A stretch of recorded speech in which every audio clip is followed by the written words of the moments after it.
बनारस में प्रधानमंत्री जी ने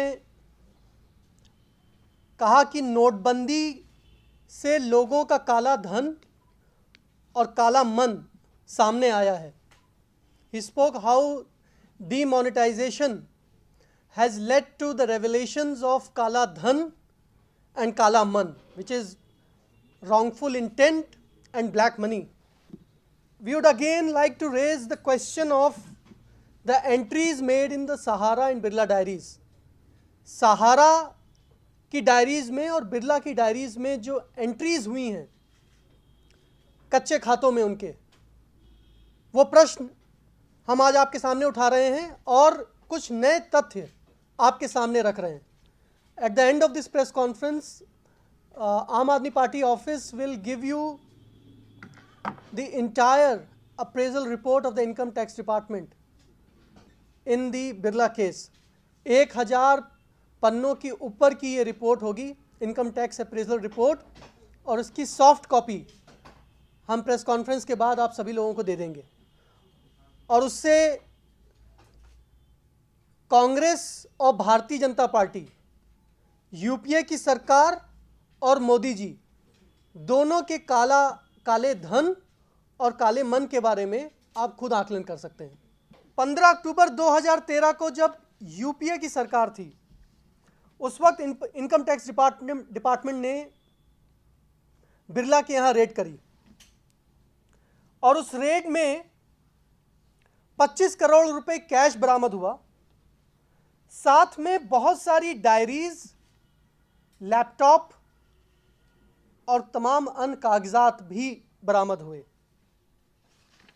उसमें से एक एंट्री पिछले 1 महीने से पब्लिक डोमेन में है, जो पहले दिल्ली के मुख्यमंत्री अरविंद केजरीवाल जी ने विधानसभा में जनता के सामने रखी थी. वो एंट्री है 16 नवंबर 2012 की. Gujarat CM 25 crore, 12 done, rest question mark. इसके अलावा बहुत सारी एंट्रीज उस अप्रेजल रिपोर्ट में हैं जो तमाम नेताओं को एक तरीके से कटघरे में खड़ा करती हैं. मैं उसमें से कुछ महत्वपूर्ण एंट्रीज आपके सामने रखना चाहता हूं आज. 7.5 करोड़ रुपए की एंट्रीज प्रोजेक्ट जे के नाम पर हैं और ये सारी एंट्रीज 2012 के 1 महीने के अंदर ये सारी एंट्रीज हैं. Project J entries of entries of 7.5 crore made over a period of 1 month in 2012. Money given. See, these diaries and these papers seized from Birla and Sahara, they show on one hand money being received or incoming cash in these two companies and the outgoing cash. पैसा आ रहा है और पैसा जा रहा है. ये पैसा कैश में आ रहा है, पैसा कैश में जा रहा है. तो 7.5 करोड़ रुपए की एंट्री प्रोजेक्ट जे के नाम में है. 25 crore entry made on 16th of November 2012. Yeah, I will take the questions later. Just let me just finish this. फिर एक एंट्री है 5 करोड़ रुपीस की, एंड दिस इज फॉर झिल plus RJM.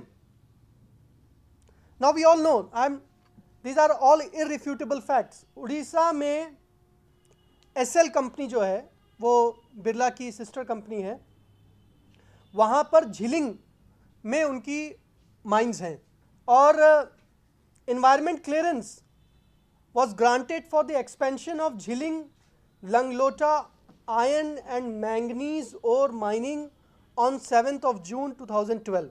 These are all facts which are in public domain. कि उसके लिए पर्यावरण clearance ministry of environment and forest ने 7 जून 2012 को Jhilling Langlota iron and manganese ore mining के लिए दी थी. Now the diaries mention payment for Jhil plus RJM in the period of June to August 2012.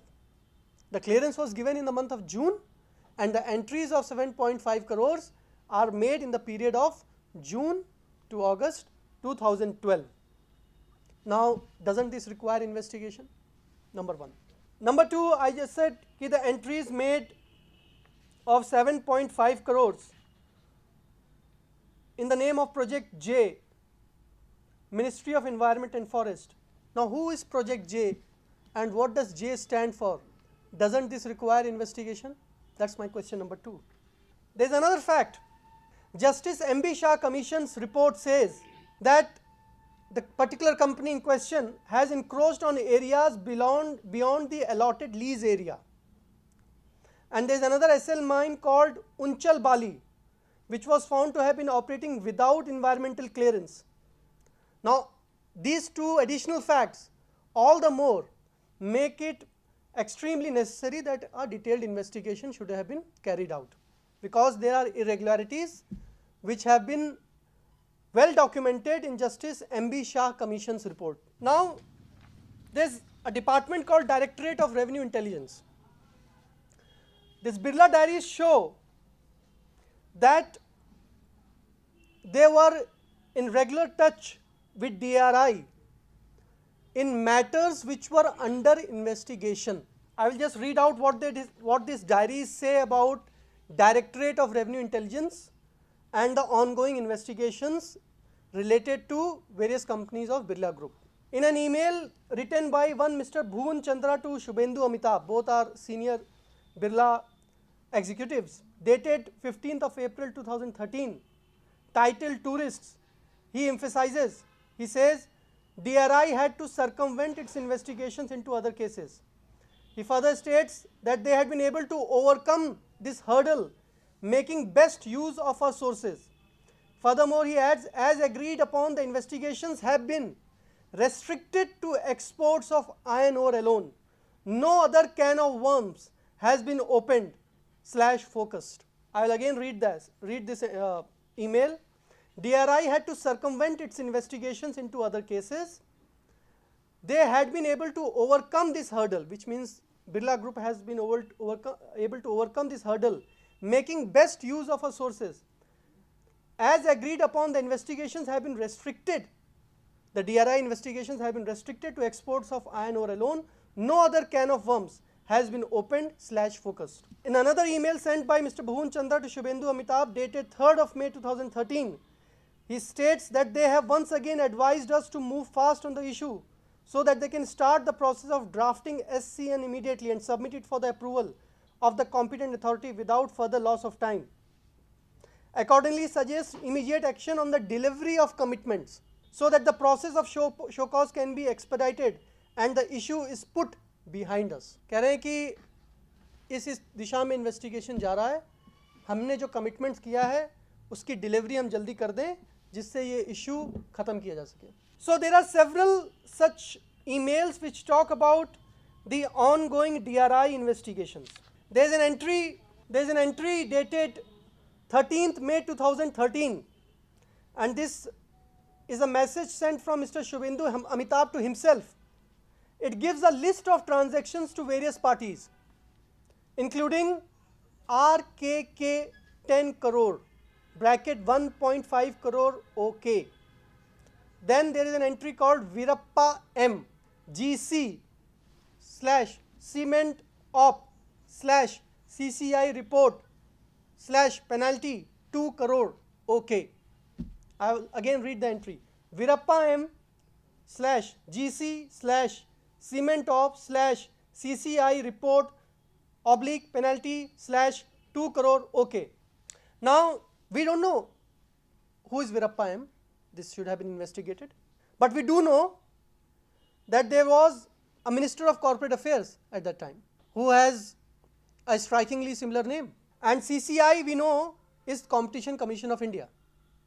And we also know that a hefty penalty was imposed by the Competition Commission of India on the Aditya Birla Group cement business along with other cement businesses. So what was this about? It talks about Competition Commission of India. It talks about one Mr. Virappa M, and then it says 2 crores OK. No, it just says 2 crores OK. Then there is another email which is, and they state that Mahan matter MOEF. Mahan, you know, is a mine. Mahan matter MOEF. MOEF Ministry of Environment and Forest. 9 crore final, bracket 20 crores. Initially only if done on 1st of March 2012. Okay. Now, interestingly, when this raid was carried out, there was one Anand Kumar Saxena, who was DGM accounts, who was found in possession of the keys to a cupboard where 25 crore rupees were found. When Mr. Anand Kumar Saxena was questioned by the Income Tax Department, he said that all this money belongs to Mr. Shubhendu Amitabh. He said that he was merely the recipient of the money coming in at the office situated at Connaught Place. He said that his job was only to receive money from Hawala operators and do proper accounting, and as and when the money was flowing out, again do the proper accounting, which is just to make entries. Now, when Mr. Shubhendu Amitabh was raided upon, his house too was raided. His laptop was seized, and from his laptop a document running into 7 pages was recovered. This document lists out all the business interests that Birla Group had and continues to have in the state of Gujarat. And it's a very well made report, 7-page report, 1, 2, 3, 4 columns. And it talks about business interests of Birla Group in Gujarat, the pending issues with pertaining to each of these projects or business interests. कहीं कोई clearance pending है सरकार के पास, कहीं कोई permission pending है सरकार के पास, कहीं कोई अपील पेंडिंग है सरकार के पास, and the efforts being made by the Sahara Group to get those matters resolved and the help that they have been receiving. Now, there is an entry here, and the entry says, Ultratech Cement, Magdala, Surat, levy of stamp duty for goods received at captive jetty Surat. Matter has been taken up at the principal secretary level and through the Honorable Chief Minister's office, Gandhinagar. Deputy Collector of Stamp Duty Surat has been instructed from Gandhinagar not to initiate any action till further notice. There is another entry, and it talks about some gas that Birla Group required from GPCC, which is a 100% owned Gujarat government company, Gujarat Petroleum Corporation, GPCC, and they required some gas, and they said that they are pursuing this matter with the Chief Minister's office. Now, under these circumstances, इस सारे सबूतों को अगर आप मद्देनजर रखें, ये सिर्फ एक एंट्री का सवाल नहीं है, ये 1000 पेजेस के एविडेंस का सवाल है।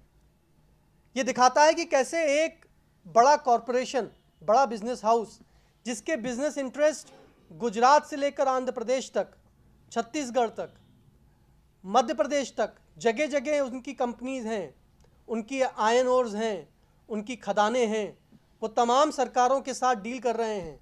गुजरात सरकार के साथ भी डील कर रहे थे, केंद्र सरकार के साथ भी डील कर रहे थे, केंद्र सरकार के ministry of environment and forest से, कॉरपोरेट अफेयर्स मिनिस्ट्री से, उनकी तमाम ट्रांजैक्शंस चल रहे थे।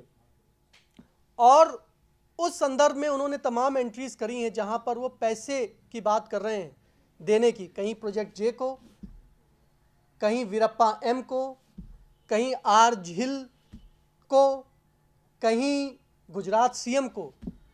और ये सारे दस्तावेज और ये सबूत अक्टूबर 2013 में कांग्रेस की सरकार के पास थे, तो क्या इनकी जांच नहीं करवानी चाहिए थी? क्या डीआरआई किस तरीके से कॉम्प्रोमाइज़ कर रहा है इन्वेस्टिगेशन, इसकी जांच नहीं करवानी चाहिए थी? कोई भी जांच नहीं हुई।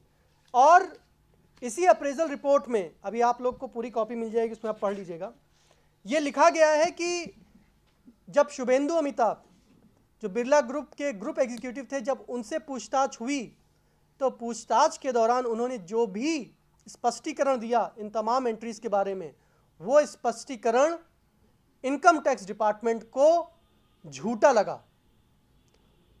और खुद इन्वेस्टिगेशन और खुद इनकम टैक्स डिपार्टमेंट बोल रहा है अपनी रिपोर्ट में कि इसकी जांच हमें आगे और करनी चाहिए।